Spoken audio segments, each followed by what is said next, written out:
Buenos días a todos y bienvenidos a esta presentación del número 103 de Cuadernos ICE sobre desequilibrios exteriores y crisis de deuda soberana.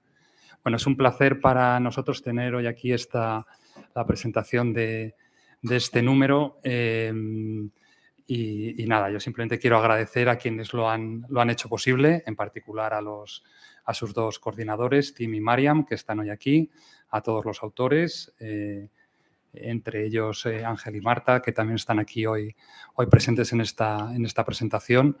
Y bueno, nada más, ¿no? Los temas que se abordan en este monográfico pues son de enorme interés para España y nuestra política económica, ¿no? Fueron desafortunadamente protagonistas en el pasado reciente de nuestra economía, sobre todo a raíz de la crisis de 2009. Afortunadamente ahora los vemos con un poquito más de distancia, pero siguen siendo de mucho interés para nosotros. Así que nada, yo ya le cedo la palabra a Carmen Díaz Roldán, que es la editora de Cuadernos, y os dejo con la presentación. Gracias.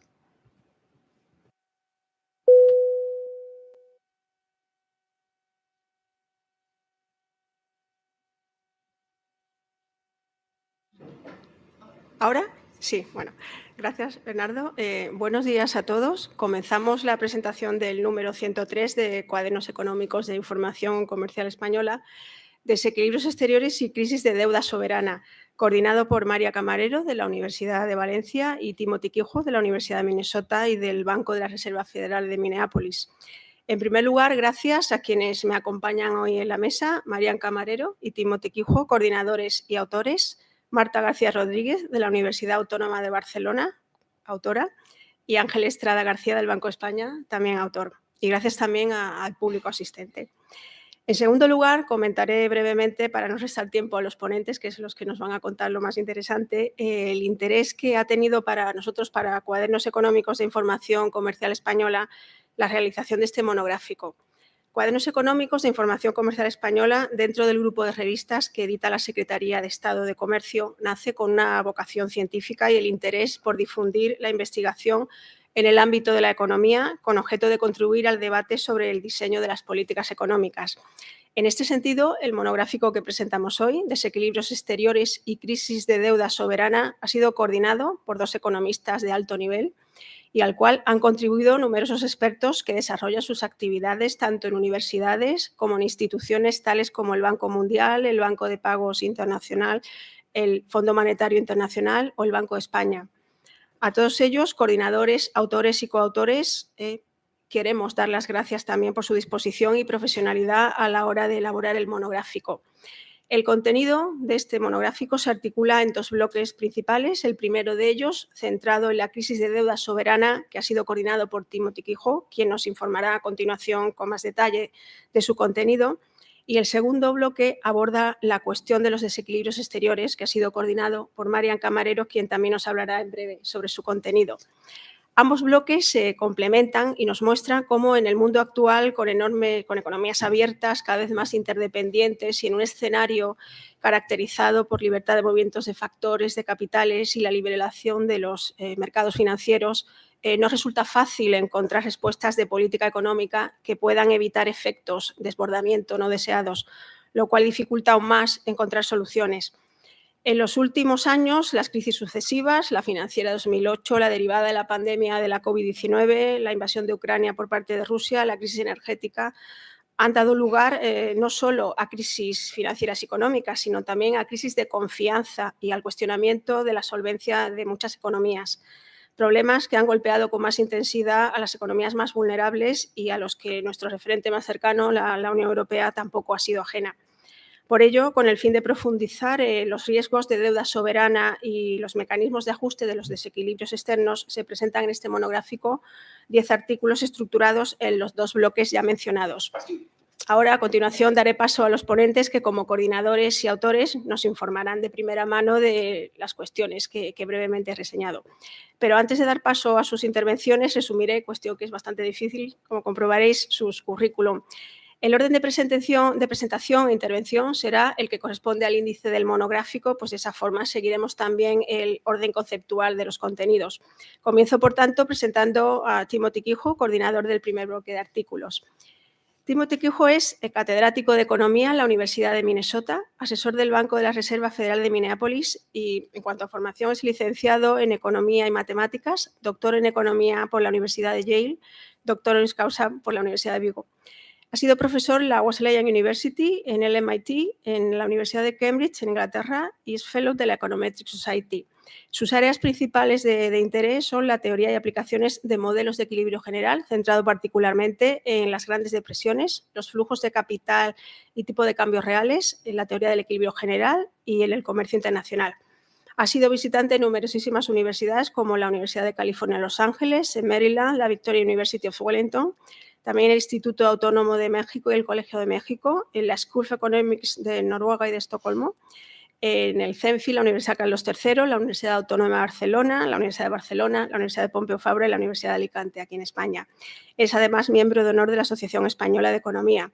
En cuanto a puestos relacionados con el ámbito profesional, ha sido asesor del Gobierno español para analizar el impacto de la entrada de España en la Unión Europea. También asesor del Gobierno mexicano para evaluar el impacto de la entrada de México en NAFTA y también del Gobierno panameño para colaborar en el programa de reforma del comercio exterior e inversiones en Panamá. Es editor asociado de revistas especializadas, pertenece a numerosos consejos editoriales, ha publicado numerosísimos artículos y libros y, bueno, pues tiene una amplia y dilatada carrera como director de tesis, ha recibido becas y premios numerosos. Paso a continuación a presentar, también nos acompaña en la mesa, a Marta García Rodríguez. Marta García Rodríguez, profesora e investigadora de la Universidad Autónoma de Barcelona, de la Barcelona School of Economics, investigadora del CREI, donde completa su doctorado en análisis económico. Posee un grado en análisis económico por la Universidad de Vigo y tiene un máster en análisis económico por la Universidad Autónoma de Barcelona. Sus áreas principales de investigación se centran en la macroeconomía, las creencias y expectativas, la política monetaria, el mercado de trabajo y la econometría de series temporales. Ha sido visitante en la Universidad Nova de Lisboa y también ha colaborado como ayudante de investigación en la Fundación MOVE y en el CREI. Es profesora de macroeconomía en la Universidad Autónoma de Barcelona y ha recibido cursos de formación, ha participado en numerosos seminarios de investigación y ha recibido varios premios como estudiante de grado de la Universidad de Vigo, como de estudiante de máster por la Fundación Cataluña La Pedrera, premio también Junta de Galicia, premio del Colegio de Economistas de Pontevedra, premio Tomás de Lemos a la mejor estudiante en Ciencias Sociales. A continuación, os presento a Marian Camarero, que nos acompaña. Marian es catedrática de Economía Aplicada en la Universidad Jaume I de Castellón, catedrática Llamonet ad personam y administrador adjunto economista de la Comisión Europea, a posición aprobada en 1990. Es licenciada en Ciencias Económicas por la Universidad de Valencia, máster en Estudios Económicos del College of Europe de Brujas, Bélgica, y doctora en Economía por la Universidad de Valencia. Sus áreas principales de investigación son la economía internacional, la integración económica y la econometría aplicada.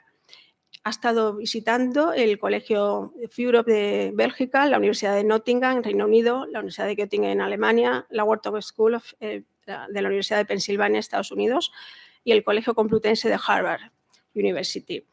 Ha ocupado también puestos como directora de su departamento, es actualmente directora del Grupo de Investigación INTECO de la Universidad de Valencia y ve numerosos proyectos de investigación, tanto nacionales, de convocatoria nacionales como de ámbito internacional, consultora de la Comisión Europea, fue fundadora, tesorera y miembro activo de la Asociación Española de Economía y Finanzas Internacionales, también de la Asociación Libre de Economía Aplicada, la ALDE, y es autora de numerosos artículos en revistas especializadas y también tiene una dilatada experiencia como directora de tesis y colaboradora en numerosas revistas de divulgación.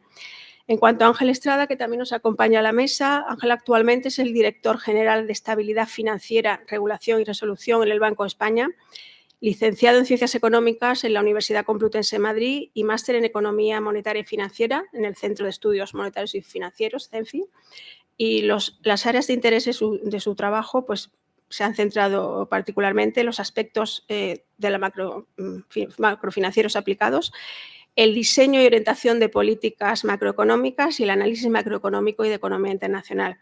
Ha ocupado puestos en su carrera profesional en distintos departamentos del Banco de España, siendo responsable de la modelización macroeconómica de aspectos coyunturales y también estructurales de la economía española.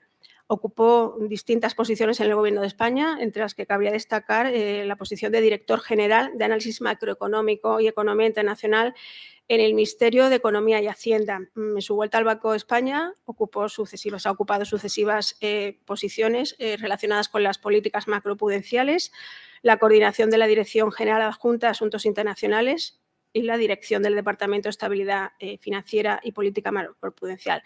Es también autor de numerosos artículos en revistas especializadas, tiene una trayectoria investigadora muy consolidada.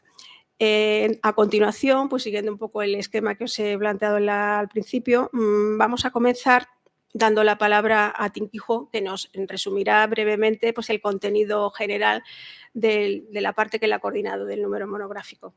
Adelante, Tim, gracias. Muchísimas gracias, Carmen. Es la primera vez que he estado aquí en el Ministerio de Industria, Comercio y Turismo, aunque yo soy miembro del Consejo Científico de la revista desde 1991 y de hecho yo era coordinador del número 59 en 1995 sobre integración económica en las Américas y Europa. Antes de empezar, quiero agradecer a Mariam Camarero por el placer de trabajar con ella y la coordinación que ella ha puesto en nuestro proyecto. Claro, a Carmen Díaz y a Bernardo Hernández San Juan de Juan Gradolfo por ayudarnos en editar el número, y en particular Antonio Alonso, que estaba en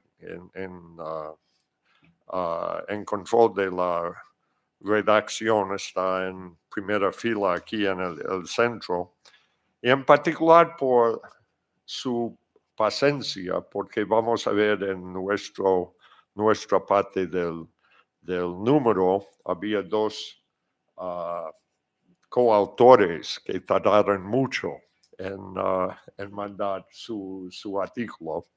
Pero al final, con mucho esfuerzo, todo ha salido muy profesionalmente y gracias por eso.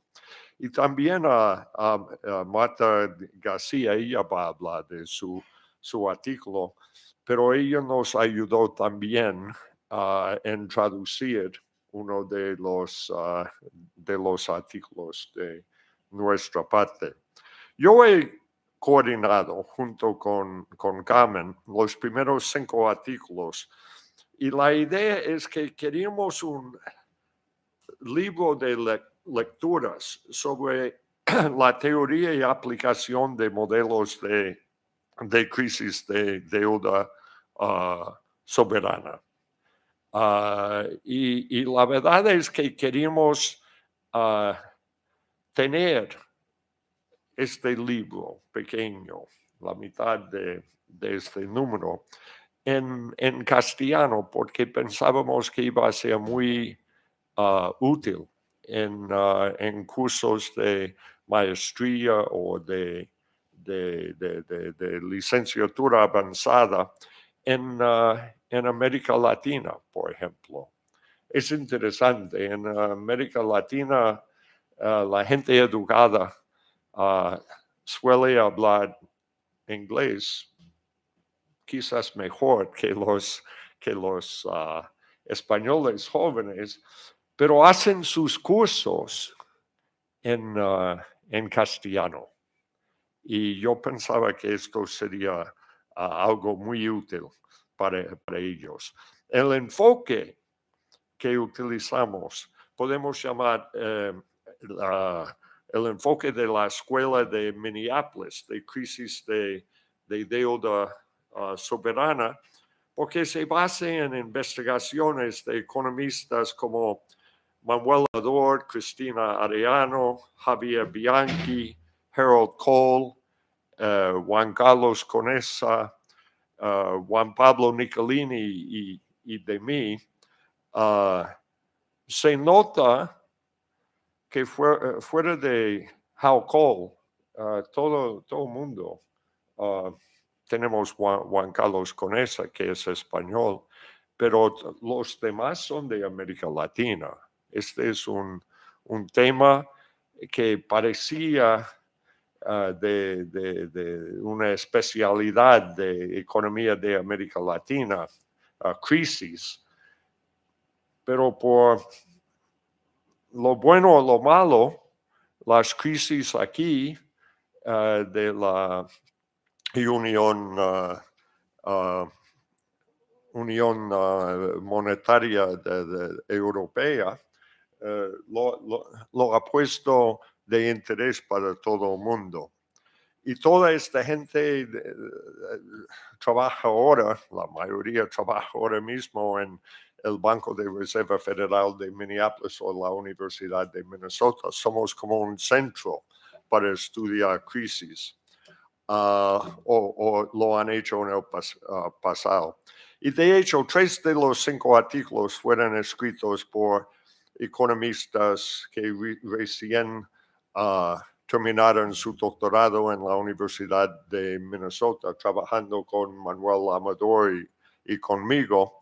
Y otro fue escrito por una alumna del doctorado de la Universidad Autónoma de Barcelona, que realizó, mal que te pese, realizó 2 cursos conmigo.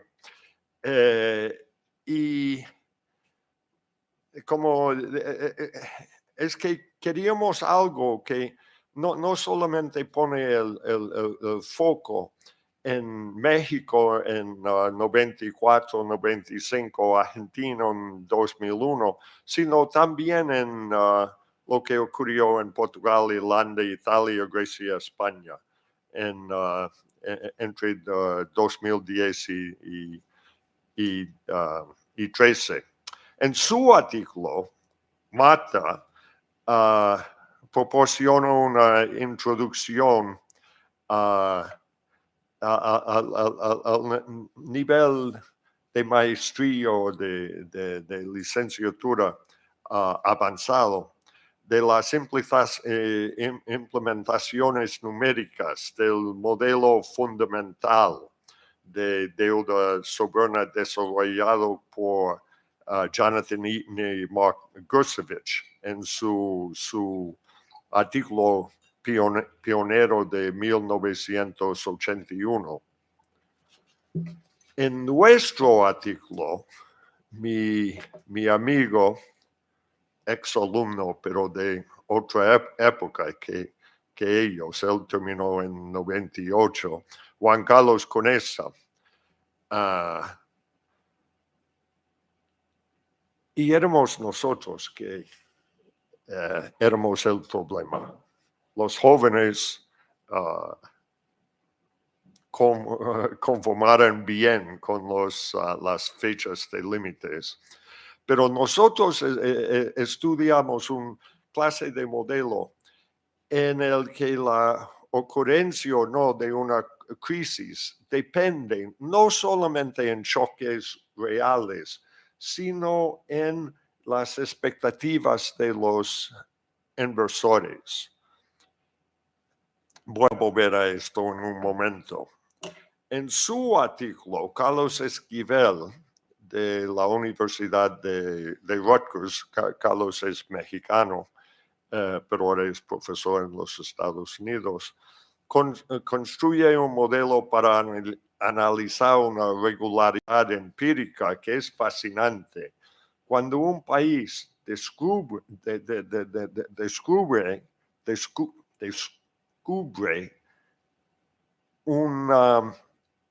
una cantidad de petróleo enorme es interesante que el país es más rico en términos de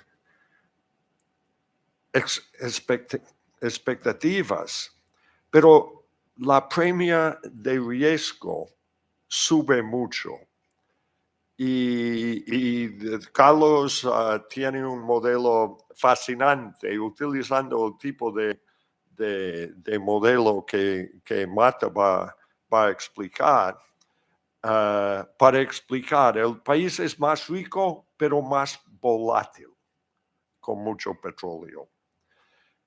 En su artículo, Agustín Sámano, que también es mexicano y ahora es investigador del Banco Mundial, utiliza otro modelo de este estilo, que voy a llamar el modelo estándar de mi amiga Cristina Arellano, para estudiar la gestión óptima de las reservas. En un modelo donde el gobierno y el Banco Central son independientes. Este es un tema muy importante en América Latina, que hemos visto los países que tienen bancos centrales independientes van mucho mejor en términos económicos que los que no tienen. En su artículo, mi exalumno Jaroslaw Strałkowski de la Universidad Estatal él es polaco, pero él también es profesor en los Estados Unidos en la Universidad Estatal de Nueva York en Plattsburgh.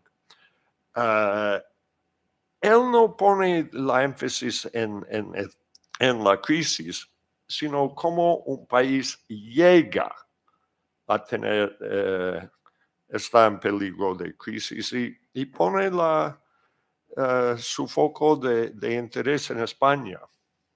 Porque vosotros, vengo de América Latina y estoy hablando castellano de allá, pero vosotros vais a recordar durante la crisis aquí en este país que un factor importante era la fragilidad de los bancos privados. Y él, utilizando un análisis de datos, un modelo sencillo, pone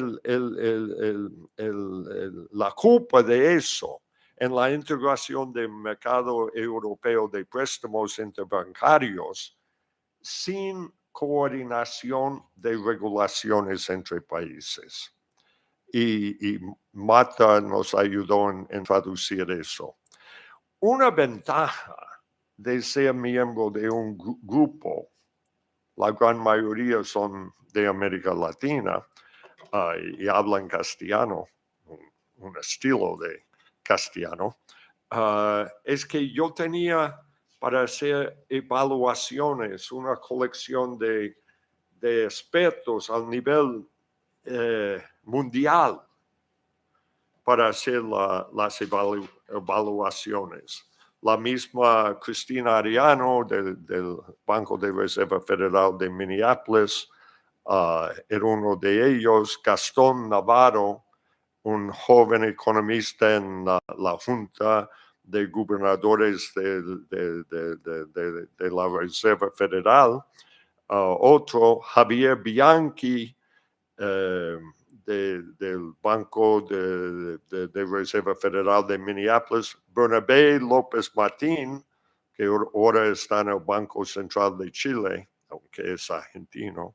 Juan Pablo Nicolini, mi gran amigo del Banco de Reserva Federal de Minneapolis, aunque era profesor por 20 años, más que 20 años en la Universidad de Torcuato Di Tella, era el rector allá 8 años. También fue el primer economista extranjero para trabajar en la Pompeu Fabra.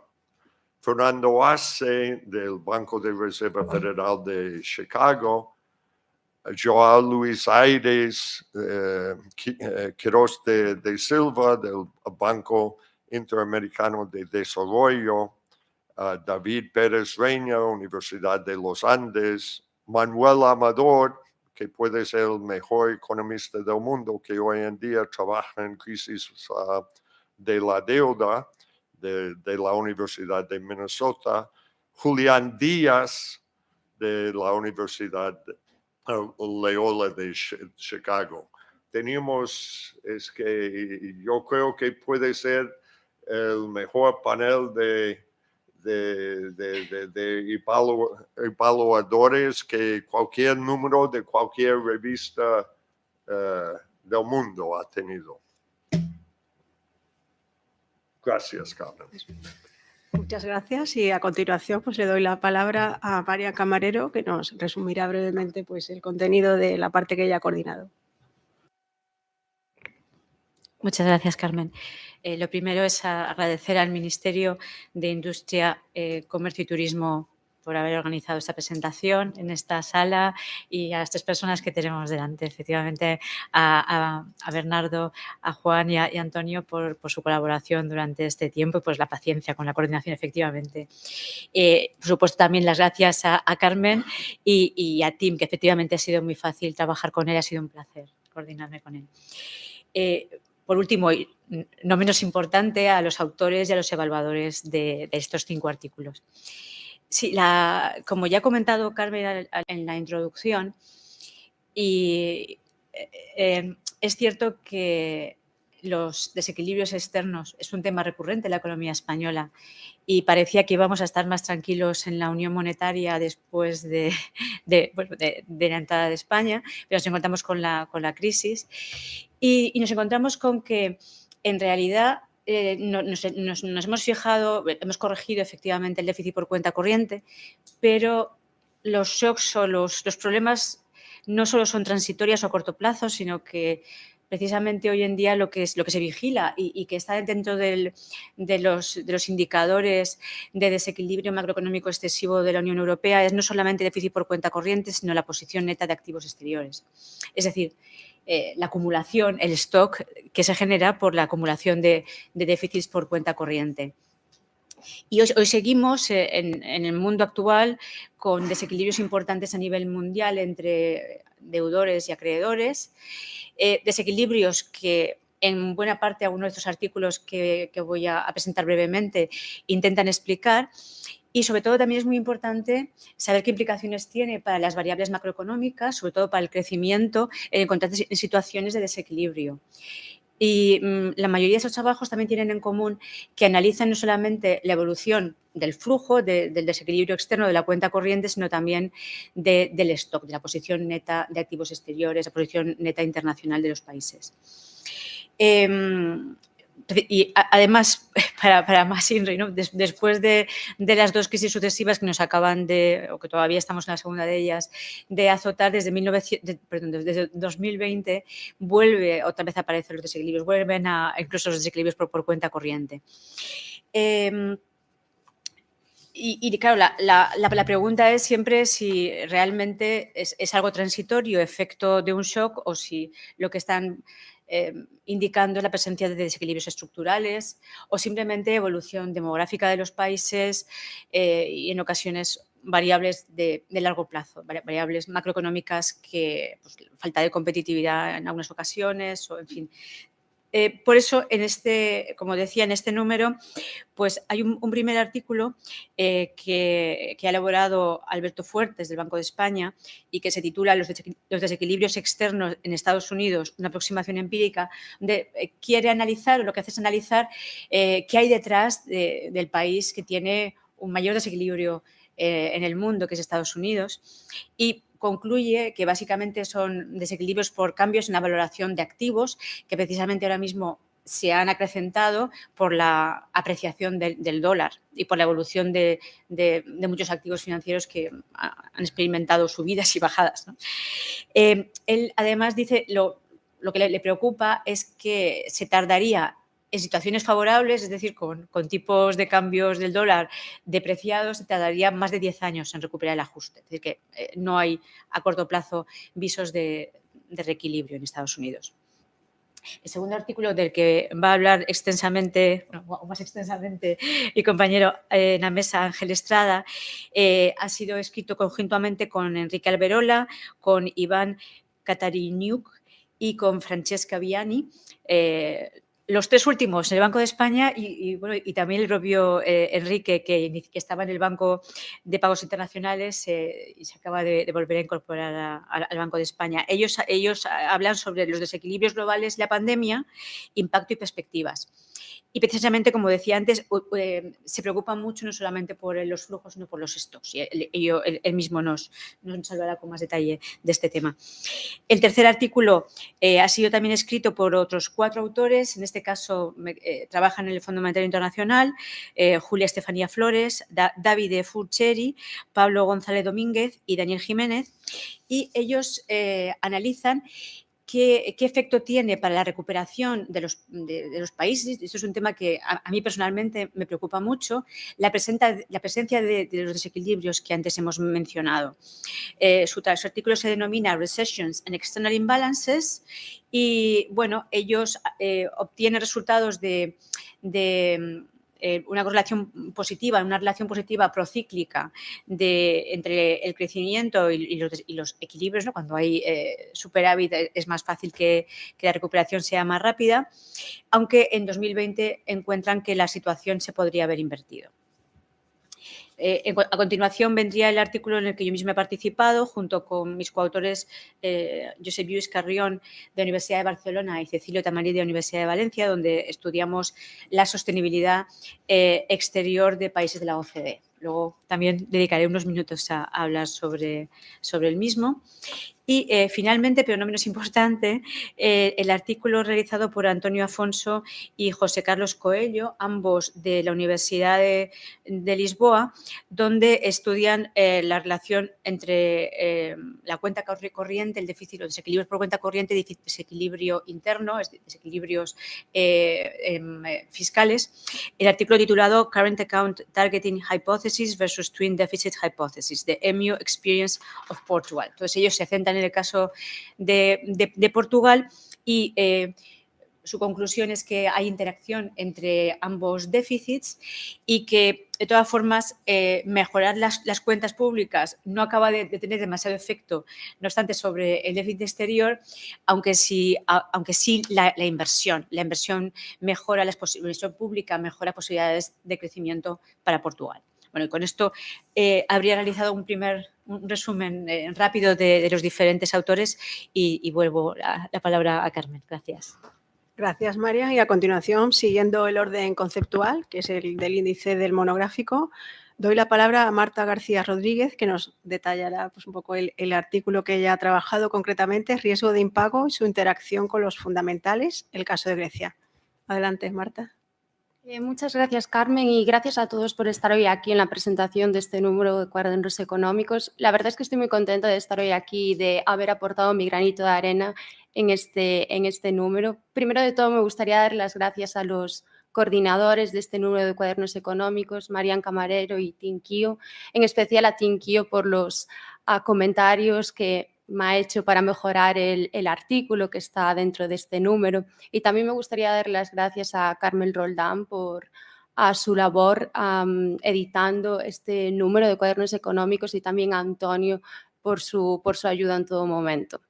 Y ya centrándome un poco en la idea que está detrás dentro de mi artículo podríamos encuadrarlo en lo que se conoce como artículos de investigación económica acerca de la teoría y aplicación de modelos de deuda soberana. Básicamente, este artículo sería como una especie de introducción, como muy bien comentó Tim, de un manual de economía avanzada, de posgrado, acerca de cómo podemos generar modelos computacionales que generen crisis de deuda y cómo podemos evaluar el funcionamiento del mismo. Entonces, el objetivo principal de este artículo, no solo del mío, sino del resto de artículos, es en particular el mío es como que sea una guía o un punto de partida para investigadores que quieran iniciarse en el estudio de modelos que generen crisis de deuda y en general para el estudio de estas crisis de deuda soberana. ¿Por qué creo que esto es importante? Bueno, pues creo que esto es muy importante porque necesitamos modelos teóricos que nos permitan entender, que nos permitan racionalizar lo que estamos viendo en los datos, y a la vez estos modelos teóricos van a ser una especie de laboratorio que nos permitan ver cuál es la política, la mejor política que podemos llevar a cabo para prevenir crisis de deuda en función de las causas que originan estas crisis de deuda, y también, o en caso de que estemos dentro de esta crisis de deuda, cuál es la política que nos va a permitir salir más rápido de esta crisis de deuda y minimizar los costes derivados de la misma. Entonces, hablando un poco del modelo que utilizo, que explico en mi artículo, básicamente este modelo fue un modelo que fue desarrollado computacionalmente por Cristina Arellano para explicar la crisis de deuda que sufrió Argentina en 2001. Entonces, yo en mi artículo lo que hago es una adaptación de este modelo para analizar la crisis de deuda que sufrió Grecia, que comenzó en torno a 2009-2010 y que alcanzó el punto máximo en 2012, cuando Grecia tiene que llevar a cabo una reestructuración y una quita de su deuda.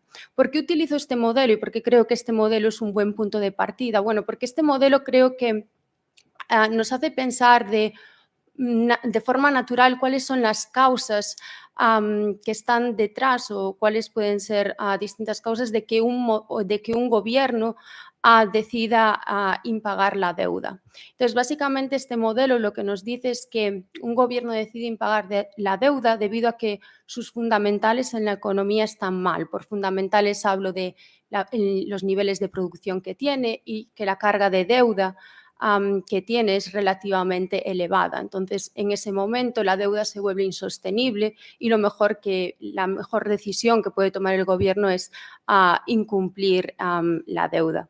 Entonces, lo que modelizo en este artículo sería como una especie de economía que es pequeña, que es abierta al exterior.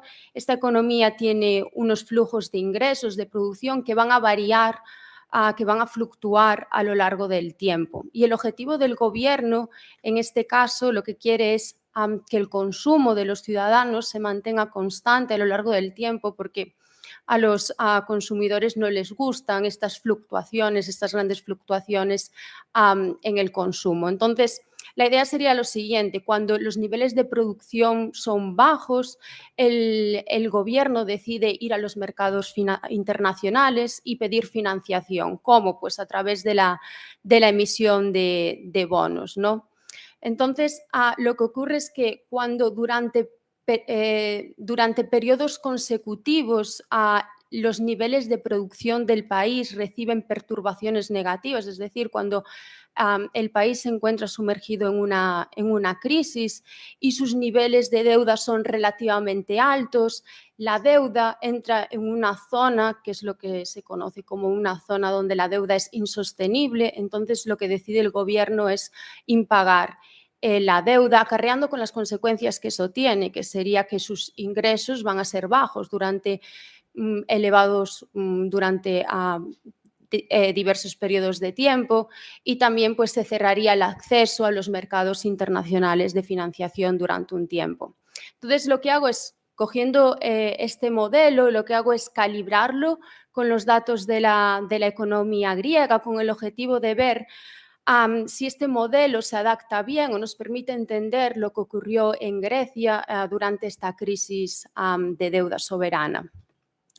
Este mismo ejercicio se podría realizar con otro tipo de economías, como puede ser la española, italiana, portuguesa, irlandesa, que en menor medida también sufrieron esta crisis de deuda. Entonces, básicamente, para evaluar si el modelo funciona bien o no, pues miraríamos si el modelo es capaz de generar dinámicas o patrones que vemos en los datos y si el modelo es capaz de generar determinados estadísticos que observamos en la economía, por ejemplo, en este caso en la economía griega. Como el modelo del que hablo en el artículo es algo simplificado, es algo que podríamos añadirle muchas más cosas para enriquecer este modelo. Al final del artículo incluye una serie de supuestos, una serie de casuísticas que se le podrían introducir al modelo con el objetivo de enriquecer todavía más ese modelo, y entonces en función de los investigadores, en función del país, de la situación que quieran analizar, pues pueden introducirle unos supuestos u otros, y de esta forma pues tendrían un modelo mucho más rico. Pero como ya digo, el objetivo principal de este artículo es que mi artículo sea como una especie de guía, un punto de partida para ayudar a investigadores a profundizar en el estudio de este tipo de modelos de deuda. Muchas gracias. Gracias a ti. Y a continuación tiene la palabra Tinquijo, de nuevo, pues para comentarnos su artículo con el coautor Juan Carlos Conesa. Adelante. Gracias. No, y como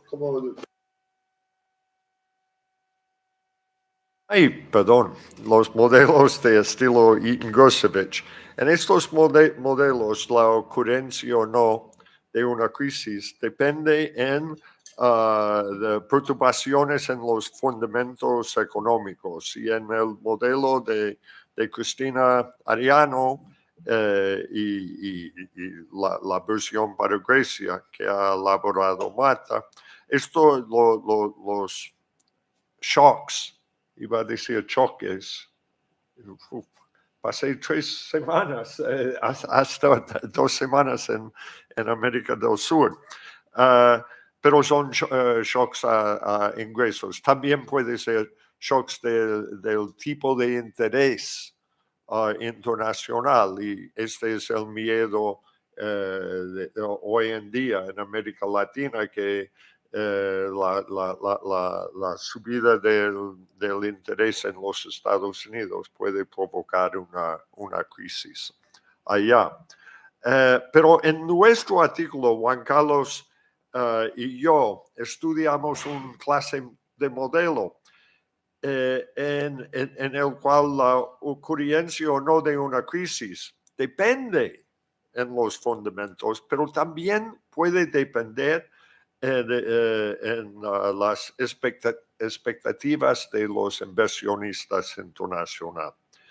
Y empezamos con una versión sencilla de un modelo que yo había construido con mi amigo Hal Cole en 95, justo unos meses después de la crisis en México, y al final publicamos en 96, porque México no tenía un gran shock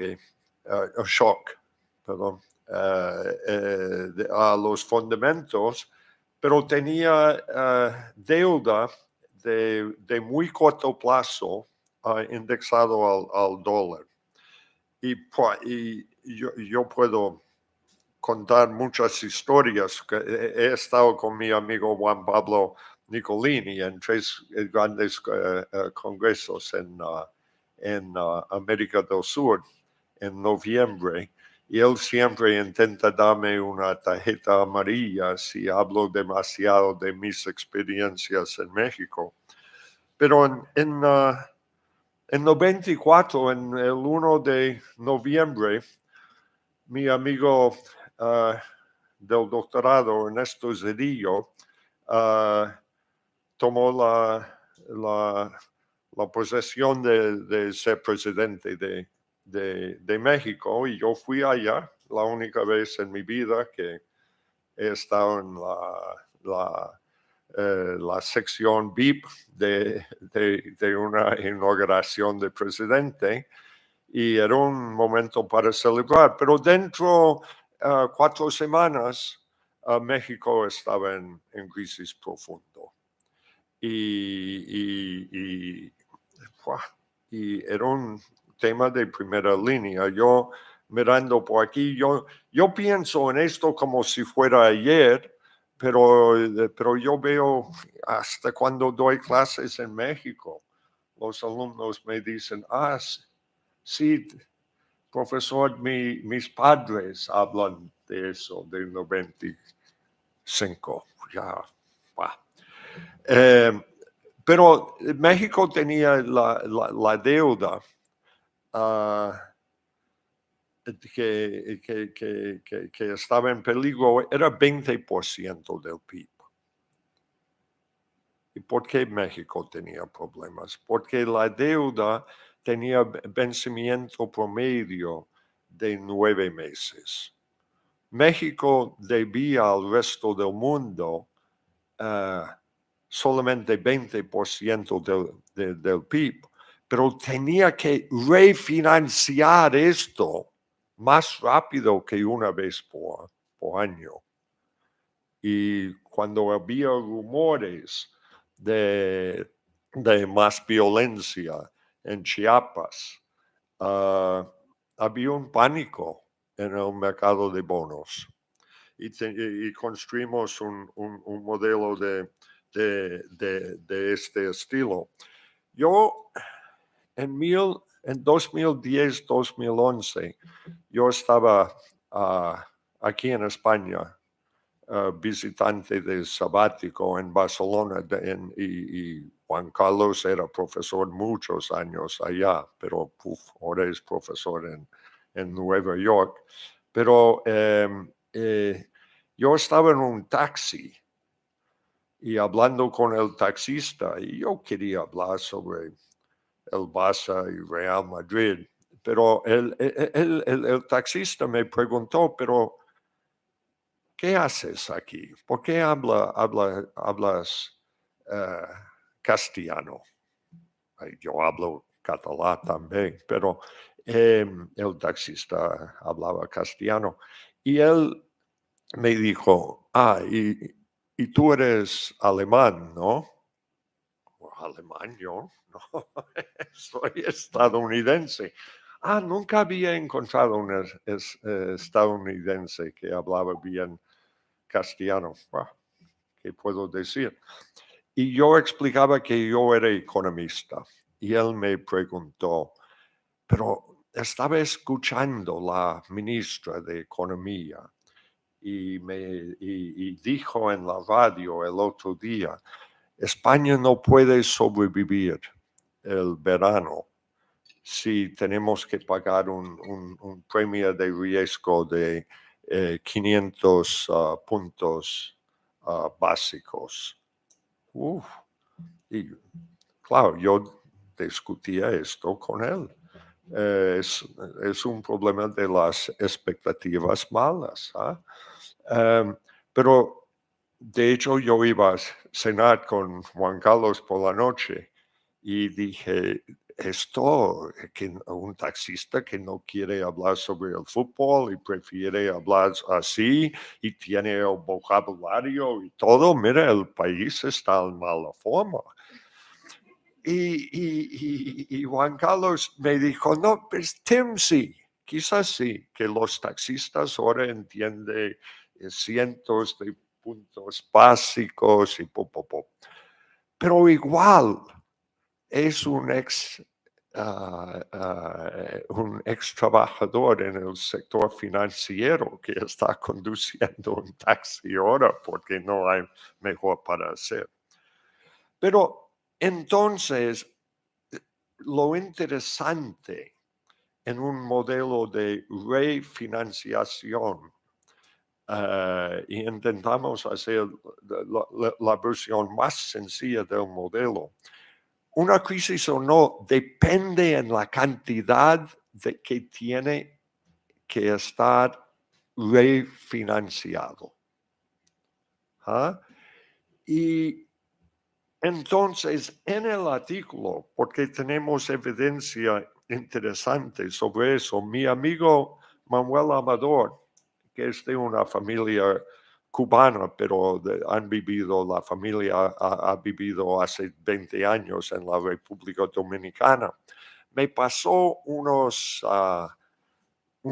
datos sobre eso. La República Dominicana decidió intentar reducir la prima de riesgo en sus bonos, haciendo una maniobra financiera muy interesante en en diciembre de 2020, simultáneamente querían comprar todos sus bonos con vencimiento en los próximos 3 años y reemplazarlos con bonos de vencimiento de 12 años.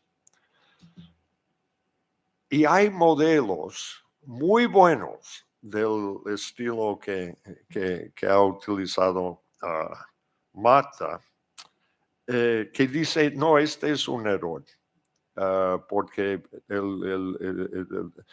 puedes tener que pagar mucho para los bonos y venderlos por un precio bajo. Mientras que el modelo que ponemos Juan Carlos y yo dice al contrario. Y Manuel, mi amigo Manuel, estaba sorprendido. Los dominicanos han ganado mucha pasta y ha hecho tranquilo el mercado. Compraran los bonos de corto plazo por precios bajos y vendieran por precio alto, porque los inversionistas pensaban, ahora no hay la posibilidad de una crisis de refinanciación. Y yo creo que tenemos un artículo que explica esta idea bien con los datos dominicanos. Gracias. De acuerdo, muchas gracias. Y a continuación tiene la palabra Ángel Estrada para comentarnos el artículo en el que él ha participado, Desequilibrios globales y pandemia, impacto y perspectivas. Bueno, muchas gracias. Buenos días a todos. Y en primer lugar quería agradecer a Marian que nos diera la oportunidad de participar en este número. Yo creo que a mí me tocó, no me acuerdo exactamente, pero probablemente hace un año o un año antes coordinar uno de estos números y la verdad es que es una tarea complicada, o sea que gracias por tu paciencia. Y también gracias por invitarme a volver a este edificio en el que pasamos, ¿verdad, Juan? 3 años bastante intensos. Tim, cuando tú estabas en el taxi, yo estaba por aquí. O sea que fueron unos años intensos, la verdad. Bueno, la verdad es que cuando me empecé a preparar esta charla, pues la verdad es que cuando me fui a leer el artículo, a releer el artículo, pues me dio un poco de miedo, porque es un artículo que intentaba ser bastante prospectivo. Y en este mundo tan cambiante, pues claro, ser prospectivo es un riesgo elevado. De hecho, yo creo que la última versión del artículo, que yo creo que la debimos entregar como 2 semanas antes de que Rusia invadiera Ucrania. Entonces, pues claro, la probabilidad de equivocarte en estas circunstancias es muy, muy elevada. Yo creo que más o menos identificamos bien algunas de las tendencias subyacentes y, de hecho, como Marian también ha anunciado, yo creo que lo más importante que habría que cambiar en el artículo es la afiliación de Quique, que ahora es Banco de España, igual que Francesca, Iván y yo mismo. Entonces, bueno, el artículo básicamente se centra en analizar la evolución de los desequilibrios globales. Desequilibrios globales que adquirieron una enorme importancia justo antes de la crisis financiera global. Hay algunos autores que defienden que, de hecho, fueron la causa o la corrección de los mismos fue lo que llevó a la crisis financiera global. Quizás esto es demasiado genérico, pero desde luego esos desequilibrios, esa generación de desequilibrios ante la crisis global, lo que desde luego están reflejando es que ese patrón de crecimiento era absolutamente insostenible y que existía una seria duda sobre la sostenibilidad de ese proceso. ¿Los motivos por los cuales se desarrollaron estos desequilibrios? Pues son varios, no aplican igual a todos los países y además están interconectados. Elementos como la globalización, países, en concreto China y muchos de los países de su alrededor, que irrumpieron en el proceso productivo y además cambiaron un poco su patrón de crecimiento, su modo de comportamiento financiero, puesto que fueron países que, con la experiencia adquirida, por ejemplo, con los casos de México o con los problemas que tuvieron también los países asiáticos un poco antes, pues llegaron a la conclusión de que tenían que construir un volumen muy significativo de reservas basados en activos seguros que ellos no producían y que, por lo tanto, tenían que adquirir los países desarrollados que sí que producían esos activos seguros. Y eso llevó a que fueran países muy superavitarios y que necesitaran tener activos financieros netos exteriores para poder protegerse de turbulencias que pudieran surgir. Por otra parte, teníamos problemas, por ejemplo, los países más avanzados relacionados con el envejecimiento, un envejecimiento que iba a ocurrir en un medio plazo y obviamente tenías que ahorrar para poder cubrirte, poder utilizar esos ahorros cuando los necesitaras una vez que estuvieras en un periodo de jubilación. Y si no eras capaz de generar suficiente crecimiento dentro de tu país, pues obviamente ibas fuera y además diversificabas el volumen de activos. La interrelación de estos fenómenos reales y financieros pues fue lo que probablemente llevó a estos desequilibrios y, como consecuencia de la crisis que se produjo posteriormente, pues se produjo una corrección muy significativa. Y en este ámbito, como decía Marian, pues el análisis se desarrolla a dos niveles. Por una parte, los desequilibrios medidos como flujos, que básicamente lo que miran es a las cuentas corrientes en valores absolutos, porque obviamente cuando tú sumas las cuentas corrientes de todos los países tienes que tener algo parecido a un cero, ¿no? Porque quien incurre en el agregado de los superávits tiene que igualarse con los déficits, pero cuando tú agregas esto en valores absolutos, pues esto lo que te da es una medida del desequilibrio. Estos son los flujos, pero lo relevante, y también por los motivos que ha apuntado Tim, son los stocks, es decir, lo que refleja las vulnerabilidades que tienen los países viene dado por el stock, viene dado por el endeudamiento, viene dado por la necesidad de refinanciación. Esto es lo que refleja la vulnerabilidad. Y con la crisis financiera global, efectivamente, se produjo una corrección muy significativa de los flujos. Se redujeron los déficits, se redujeron los superávits. Hubo países, por ejemplo, el caso de España, en el que el déficit se convirtió en superávit, pero cuando miramos a los desequilibrios en términos de stocks, la corrección no se ha producido. Ha seguido aumentando a menor ritmo, porque obviamente el flujo es lo que alimenta el stock, pero han seguido aumentando. Y nos encontramos con dos grandes grupos de países. Superavitarios y con activos financieros netos internacionales positivos, que son básicamente, como he comentado anteriormente, pues los países emergentes asiáticos, China y los países que están a su alrededor y que forman parte de la cadena global de valor. En segundo lugar, los países centroeuropeos y noreuropeos, que también son países superavitarios y con activos financieros netos exteriores positivos. Y después, muy importante, los países productores de petróleo. Y en el otro lado están los países que son deficitarios y con una posición de inversión internacional, activos netos exteriores, negativa.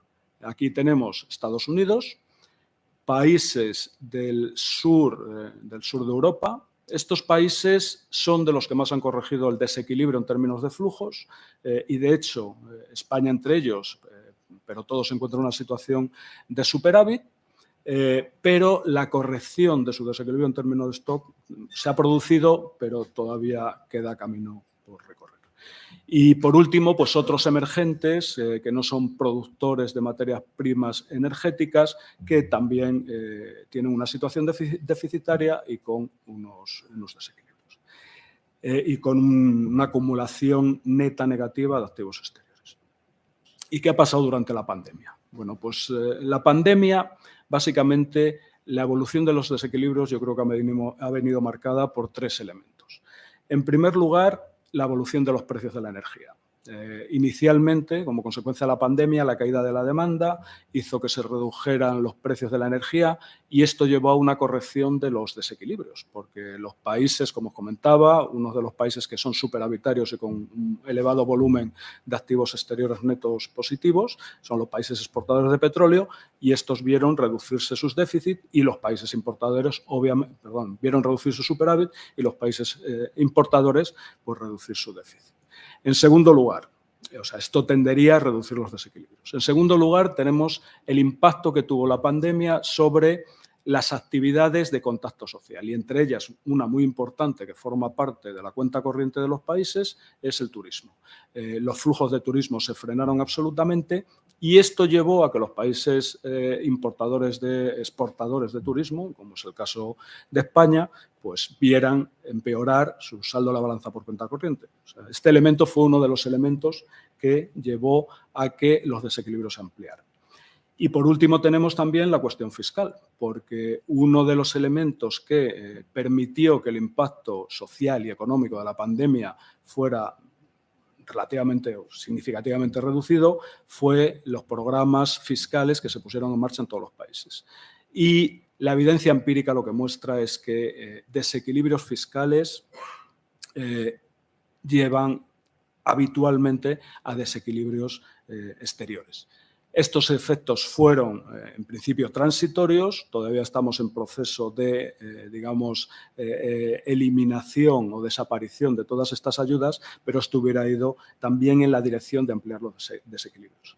El efecto neto, pues el efecto neto parece que ha sido un efecto de corrección de los desequilibrios, de nuevo en términos de flujos. Sobre todo una vez se va completando la recuperación y los flujos, por ejemplo, de turismo, vuelven a mejorar.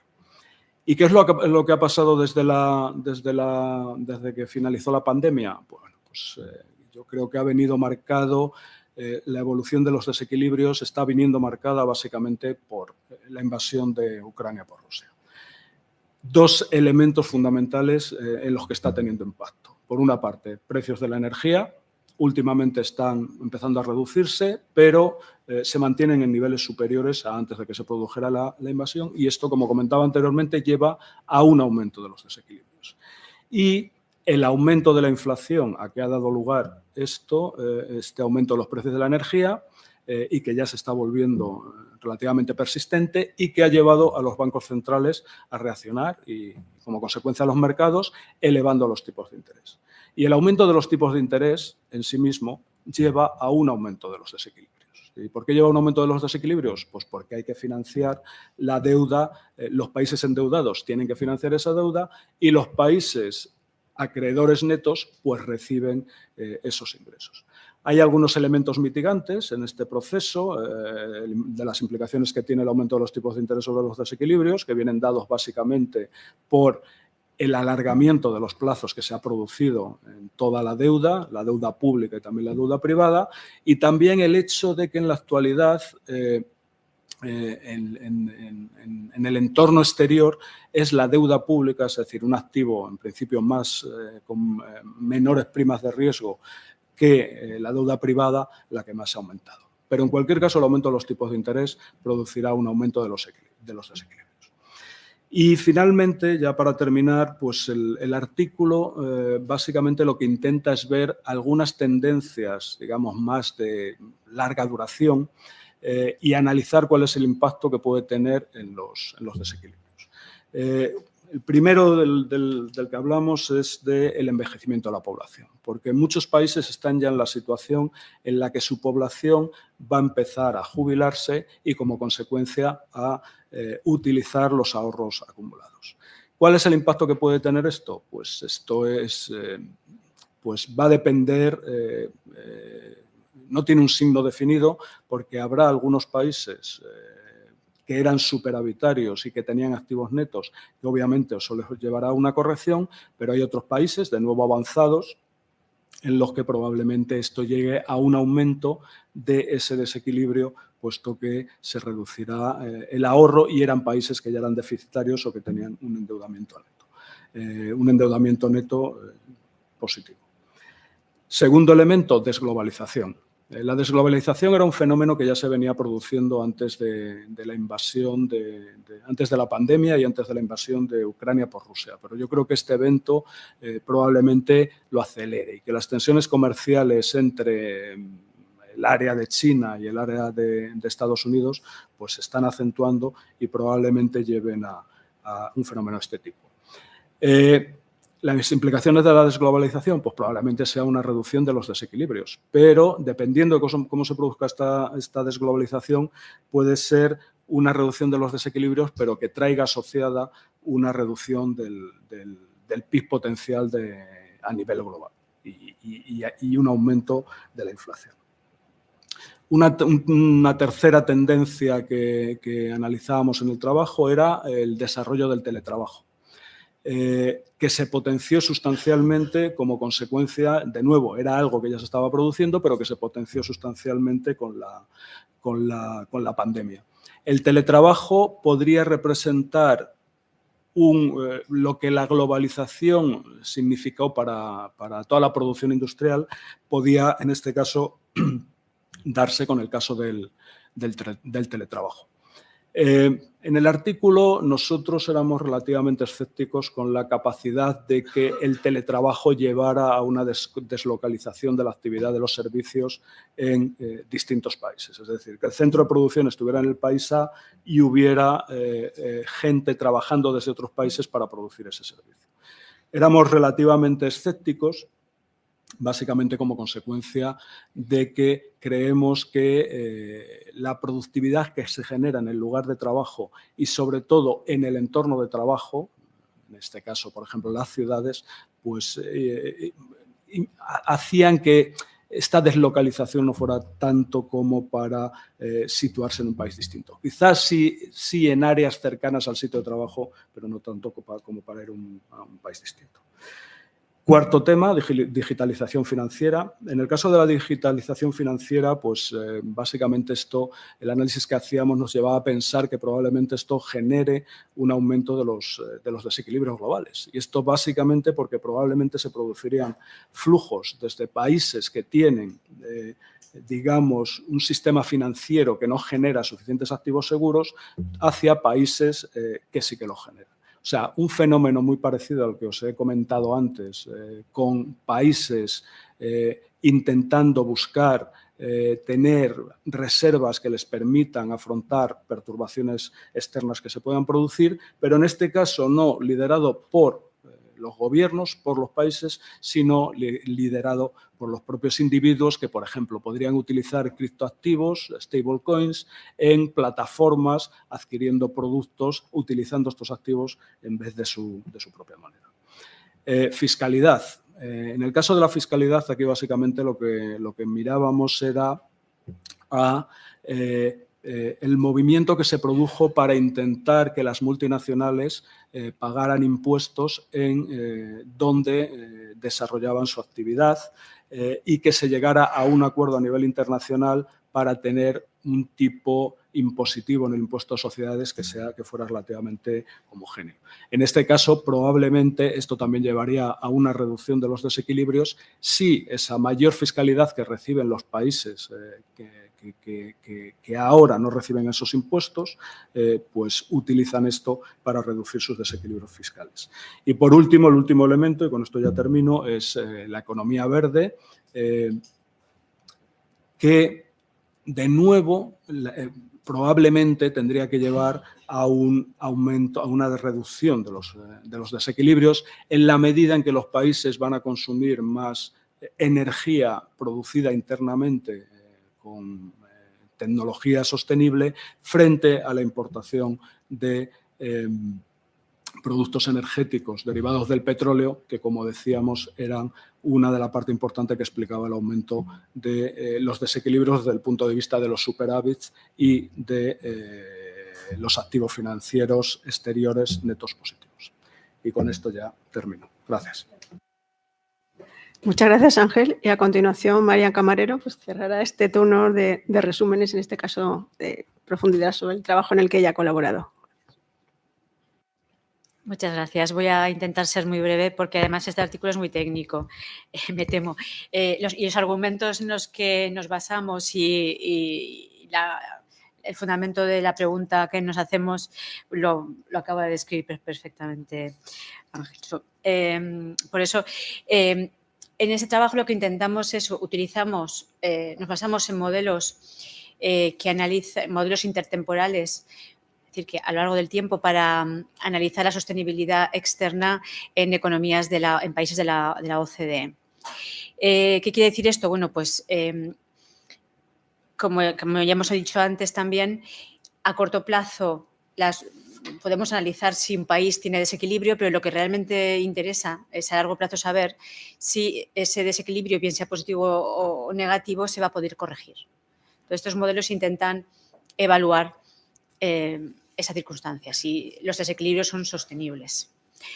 Se utiliza tanto para el sector público como para el sector exterior. En este caso, pues nos centramos en el sector exterior y utilizando unas técnicas que son de series temporales, pero en panel, es decir, que combinan un buen número de países, de unos 25 países de la OCDE, y estudiamos la relación a un doble nivel. Si a largo plazo habría sostenibilidad de los flujos, ¿no?, de la cuenta corriente, pero también si habría sostenibilidad, si habría tendencia al reequilibrio entre los flujos y los stocks, si habría maneras de corregir. Entonces, utilizamos también estimaciones dinámicas país a país para ver cómo funciona ese proceso. Y para complicar un poquito más, introducimos cambios estructurales, es decir, de forma endógena, el propio modelo nos permite, la propia técnica econométrica nos permite detectar cuándo se han producido los diferentes cambios y diferentes etapas en cada uno de los países. Y efectivamente, pues se puede ver que hay diferentes etapas que coinciden, yo creo que permitimos hasta 3 cambios estructurales. Entonces, hay diferentes etapas que coinciden, como decía, con la creación de la Unión Monetaria, con la creación del mercado interior e incluso ya aparece en la muestra la crisis financiera. Y llevamos trabajando en este tema, yo creo, casi 20 años. Y es verdad. Y nos hemos encontrado con que, pues bueno, había algunos países que tenían más dificultades para corregir, no que fueran completamente insostenibles, pero que durante algunos periodos eran insostenibles, sobre todo países del sur de Europa. Entonces, lo que concluimos es que no existe ningún problema de sostenibilidad a corto plazo para los países, que los flujos efectivamente tenderían a compensarse en el largo plazo. Y además, para 4 países también habría ese mecanismo de ajuste entre el stock y el flujo. Y afortunadamente, entre ellos se encuentran España y Portugal, que justamente fueron quizá los países que dentro de la Unión Monetaria experimentaron déficits por cuenta corriente más grandes. En el caso de Portugal, yo creo que llegó al 11 o el 12%, y España también superó el 10%. Circunstancia que, de no haber estado en la Unión Monetaria, habría, al llegar al 5% más o menos, se produce una crisis cambiaria, ¿no?, una crisis de cuenta corriente. Dentro de la Unión Monetaria se pensaba que eso no era tan importante, pero ya sabemos que a largo plazo sí que mostró las fragilidades que tenían ambos países. Entonces, con datos ya que llegan hasta el año 19, vemos que sí, que ha sido posible enderezar la situación y que España y Portugal tendrían ese mecanismo, esa capacidad de corregir y de que a largo plazo fuera sostenible la situación. Bueno, por lo tanto, son resultados un poco más tranquilizadores, aunque todavía no habíamos recogido las 2 crisis últimas. Y bueno, por mi parte eso sería todo. Muchas gracias. Muchas gracias. Y ahora, a continuación, exactamente, ¿cuánto tiempo nos queda? Un poco... 10-15 minutos. Bueno, pues ahora tendríamos todos la oportunidad de comentar, pues, con cada uno de los ponentes, pues, alguna cuestión, duda que nos haya surgido. Y en principio, bueno, pues cedo en principio la palabra al público. Adelante, por favor. Sí, ¿se oye bien? Sí, ciñéndome a Europa, como comentaba Ángel, como también está implícito en la última intervención, el desequilibrio exterior en su dimensión stock se ha reducido considerablemente desde los momentos álgidos de la crisis del 2010-2011.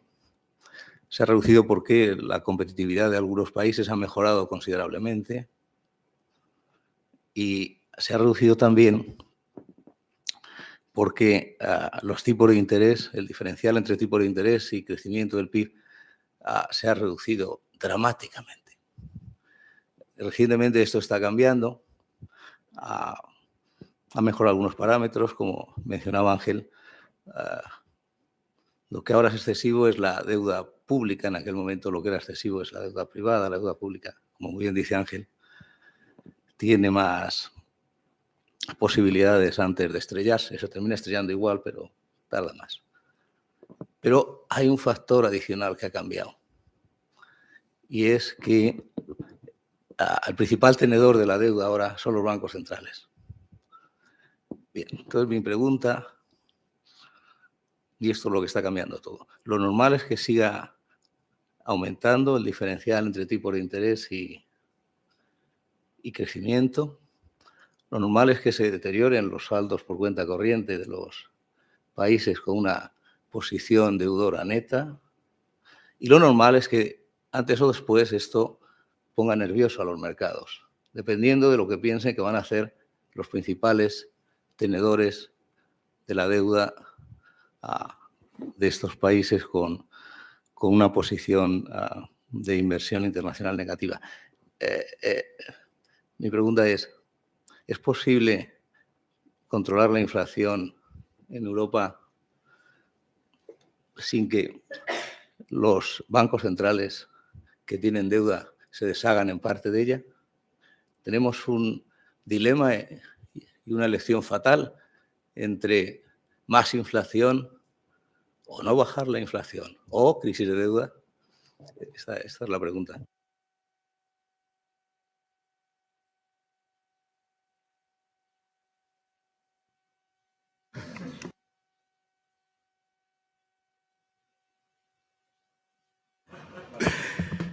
Sí, gracias. Sí, hombre, esta es una pregunta muy relevante, ¿no? La pregunta del millón. A ver, nosotros, prácticamente los mismos coautores del artículo, publicamos un artículo en el que precisamente analizábamos cómo se producían los ajustes en el sector exterior como consecuencia de la subida de los tipos de interés. O sea, analizábamos básicamente qué es lo que ocurría en una circunstancia de este tipo, ¿no? Y la conclusión a la que llegábamos era una conclusión un poco preocupante y que no sé si el hecho de que ahora, digamos, sea la deuda pública la que está más involucrada en esto cambia la conclusión. Pero nosotros lo que observábamos es que los países que tenían superávits, cuando subían los tipos de interés, pues no se ajustaban prácticamente y eran los países que tenían déficit los que sobre todo se tenían que ajustar, porque son los que tienen la debilidad. Es decir, a pesar de que se produce una transferencia de renta de los deficitarios hasta los superavitarios y por lo tanto los superavitarios son más ricos, estos no gastan más, no importan más de los países deficitarios. Y los países deficitarios sí, son más pobres y entonces estos sí importan menos y ajustan su cuenta corriente. Pero claro, esto implícitamente lo que lleva es a que se produzca una reducción del crecimiento, porque el ajuste viene siempre por la vía de reducir las importaciones de los deficitarios y la reducción de las importaciones obviamente es consecuencia de la reducción de la renta. Entonces, ¿en qué medida puede cambiar esta conclusión como consecuencia de que ahora es más deuda pública la que genera el desequilibrio exterior que la deuda privada, como fue en la crisis financiera global? Pues lo que comentaba anteriormente. Los vencimientos se han alargado sustancialmente. Esta deuda pública al haber sido emitida a un plazo más largo, no solo la tienes que renovar menos, sino que además esa renovación la haces con tipos de interés de cuando la emitiste. Entonces, para mí, claro, la clave está en de cara al futuro en reducir este desequilibrio público de forma que des tiempo para que pues puedas la deuda que vayas renovando sea siempre la mínima posible. Desde el punto de vista de los bancos centrales, pues efectivamente, yo creo que este también es un factor de fortaleza en el sentido de que los bancos centrales se supone que el Banco Central, en este caso el Banco Central Europeo, el Eurosistema, va a mantener esta deuda hasta vencimiento. Yo creo que esto es muy importante y es un mensaje muy importante a trasladar, que la acción de la política monetaria, por lo menos principalmente, se vaya a través del aumento de los precios y no tanto de las cantidades, porque las cantidades sí que pueden afectar sustancialmente a las condiciones de liquidez y eso es bastante importante. Pero la verdad es que estamos trabajando sobre los datos que se van recibiendo y tomando decisiones teniendo en cuenta esto. ¿Alguna otra intervención? Sí. No, un punto.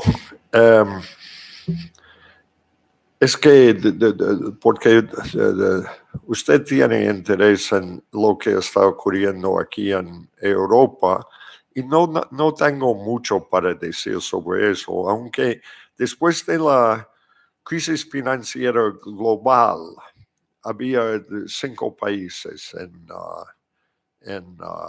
no sé si incluimos Chipre, pero este es otro caso. Los bancos tenían demasiada deuda griega, no era su propia deuda.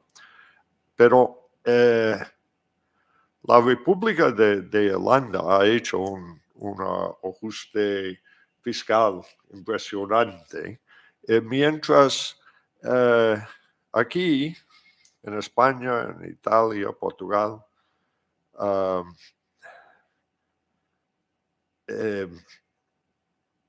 hemos sobrevivido por Mario Draghi haciendo whatever it takes, que implicaba tipos de interés efectivamente a cero.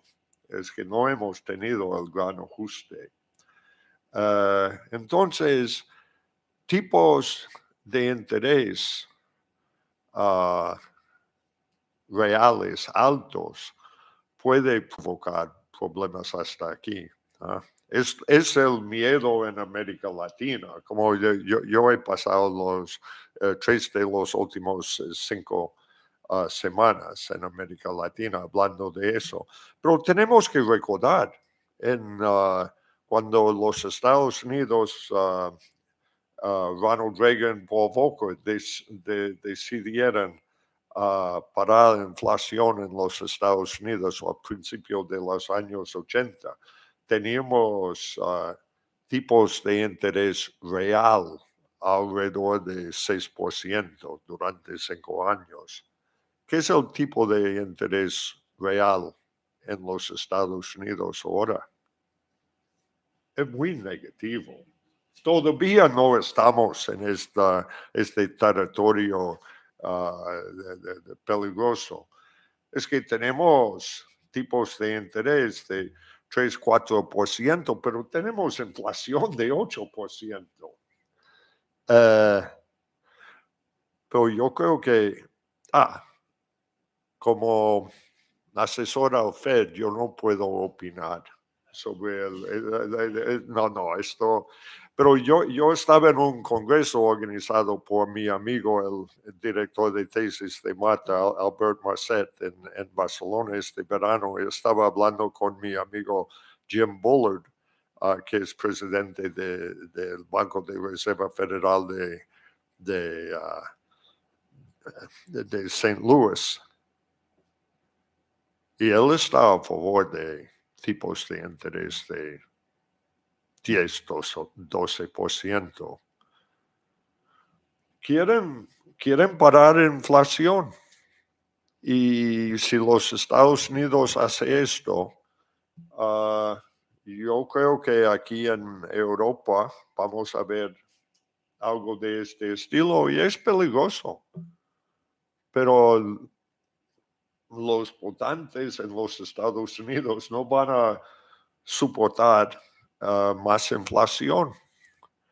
Y la razón para la cual los demócratas hicieron tan bien en las últimas elecciones no era por la política monetaria. La gente piensa, no, tenemos que parar la inflación ya.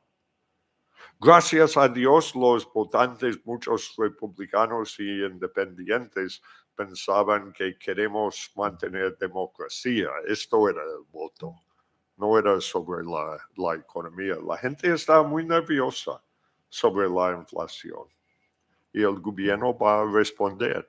Y esto implica que algo de este estilo puede ocurrir aquí y es peligroso. Es hoy. Pero es interesante ver la preocupación aquí. No es nada que ver con lo que está ocurriendo en América Latina. Y vengo de discusiones muy fuertes sobre eso. Vamos, yo digo a mis alumnos, y perdón, yo soy profesor. Yo hace 30 años yo era asesor al gobierno mexicano, todo eso. Pero mi papel en la vida es ser profesor y digo a mis alumnos, en estos tiempos de incertidumbre, de riesgo, como ciudadanos del mundo estamos preocupados, pero como investigadores económicos, este es fascinante. Esto es fascinante. No es tan fascinante en el Banco de España. Yo entiendo eso. Es que es muy preocupante, pero más crisis son más cosas para estudiar. Es un poco de chiste. Yo, como ciudadano del mundo, yo estoy preocupado. Pero es otra cosa para estudiar.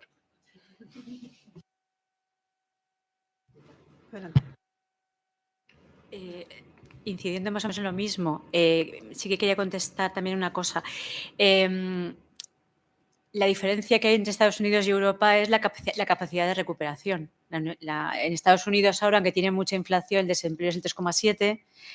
Y yo también oí en un congreso en Dallas que la Reserva Federal, la presidenta decía que bueno, que no pasaba nada por subir los tipos de interés porque el desempleo era de 3, algo y que estaban dispuestos a que subiera hasta el 5%. Entonces, claro, aquí en Europa no nos podemos permitir eso, realmente. El coste que tendría una recesión y lo que cuesta también la recuperación significa otra vez más endeudamiento y cada vez más complicado. Entonces, claro, necesitamos esa tasa de crecimiento superior al tipo de interés real para ir compensando, para ir haciendo sostenible a largo plazo las finanzas públicas y la posición exterior. Entonces, efectivamente, si no hay recuperación, si no hacemos las reformas necesarias para que las economías europeas sean mucho más rápidas en rebotar, pues estaremos siempre con esa preocupación, con esa espada de Damocles ante los problemas de inflación a los que ya no estábamos tan acostumbrados. ¿Alguna pregunta más? Bueno, pues yo voy a comentar que tenía preparada una transversal, pero bueno, es que encaja con lo último que habéis comentado. Ay, perdón, sí. Yo tengo una duda metodológica del artículo de Marta.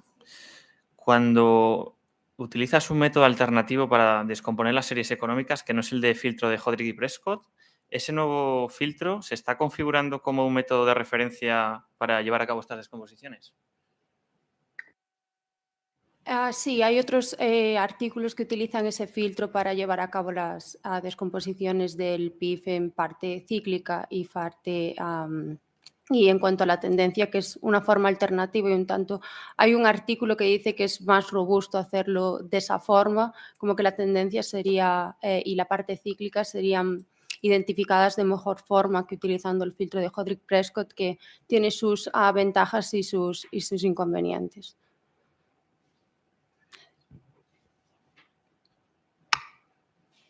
¿Alguna más?